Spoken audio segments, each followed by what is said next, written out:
ए mummy काय पैसे दे. पैसे नाहीयेत. अरे पैसे दे ना मला माझे.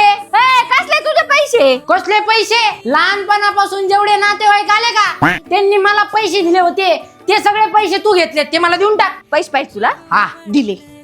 पण त्याआधी तुला एवढा दिवस पोहोचला, तुझ्या डिलिव्हरीचा खर्च, तुझ्या गाड्याचा खर्च, शाळेचा खर्च, सगळा खर्च मला दे.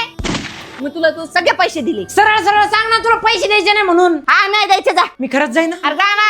मी खरंच जाईन घर सोडून. हा जा, पण जायच्या आधी जेवण करा मग जा. अरे लाज देती का जेवणाची? बाहेर जाईन आणि बाहेर काहीतरी खाईन पण घरात खायचो नाही. मी चाललो. मी नाही करू कोणाचा आता. मी चाललो घरी. नक्की नाही जाऊ तर जाणार आहे. हा चाललो. ठीक आहे, मटण केलं तर जाऊन दे, वाचलं नको खाऊ, जा. मटण केलंय? मला तसा लय राग आलेला रे. फक्त तू मटण केलंय ना म्हणून थांबवतो आणि जेवणच जातो. कुठे रे मटण? मटण